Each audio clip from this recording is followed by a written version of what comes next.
The 81st and final verse of the Tao Te Ching. Quote, "True words are not beautiful. Beautiful words are not true.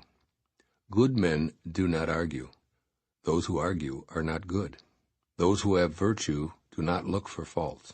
Those who look for faults have no virtue. Sages do not accumulate anything, but give everything to others. Having more, the more they give. Heaven does good to all, doing no evil to anyone.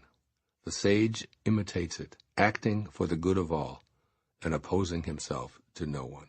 Unquote. Living without accumulating.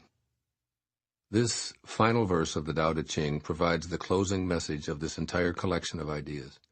You came from no thingness. The place of your origination had no things. The place of your return is one of no things.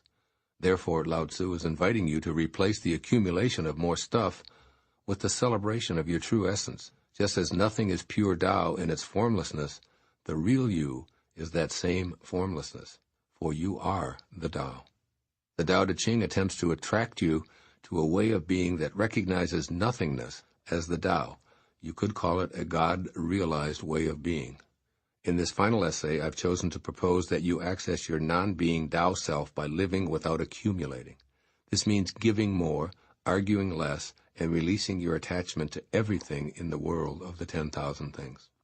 Ultimately, living this way even means letting go of your attachment to your life and your body. But you can practice this right now while you're still living in the world. St. John of the Cross speaks of this way of seeing your life. Quote, "To reach satisfaction in all, desire its possession in nothing. To come to possess all, desire the possession of nothing. To arrive at being all, desire to be nothing. To come to the knowledge of all, desire the knowledge of nothing." Unquote. All of this wisdom of nothingness comes out of the offerings of Lao Tzu, the ancient spiritual sage who wants us to experience the bliss of being all by knowing a non-accumulating place of no thingness. It is difficult to imagine a world without things, yet in this final verse of the Tao Te Ching, Lao Tzu takes you through what such a world would really look like. You don't need beautiful words, since there's no thing for you to describe. There's no thing to argue about, as there are no possessions to fight over. There's no fault-finding or blaming, for all that exists is the hidden virtue of the Tao. And finally, there is no thing to collect, amass, or accumulate, which leaves you in a state of creative giving and supporting. Heaven does good, says Lao Tzu, and good is a synonym for God, which is truly the same as the Tao. Meister Eckhart illustrates the interchangeability of the words God and Tao in this piece. Quote, "God is a being beyond being, a nothingness beyond being. God is no thing, no thing. God is nothingness, and yet God is something." Unquote.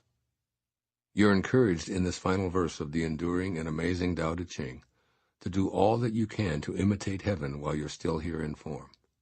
Try out these suggestions from Lao Tzu as you change your thoughts and ultimately your life forever.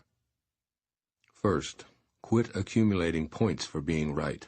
Let go of your propensity for argument and replace it with a willingness to allow anyone with whom you have a disagreement to be right. End your quarreling ways by simply telling the other person something like this: "You're right about that, and I appreciate hearing your point of view." This ends the argument and eliminates blame and fault-finding at the same time. Change ego's need to be right by using the Tao-based statement, "You're right about that." It will make your life so much more peaceful. And secondly, reduce yourself down to zero or no thingness. Observe your body and all of your belongings, and then put them into the changing world context. Keep this statement from Mahatma Gandhi in mind.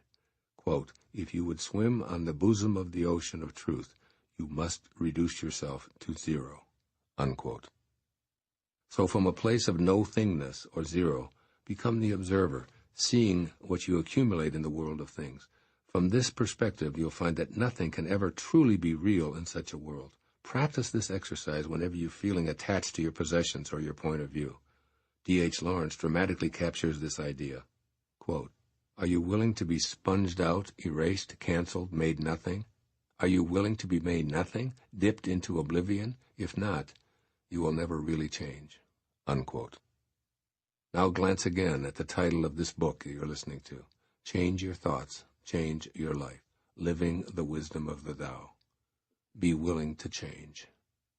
Do the Tao now. I leave you with these words of Lao Tzu from Tao Te Ching, a new translation, which were translated by Sam Hamill. Here's the final verse. Quote, "The sage does not hoard and thereby bestows. The more he lives for others, the greater his life. The more he gives to others, the greater his abundance." Unquote. Copy these words by hand, study them, and put them into practice at least once each day. You will energize the flow of the Tao in your life, in this world of 10,000 things. Namaste.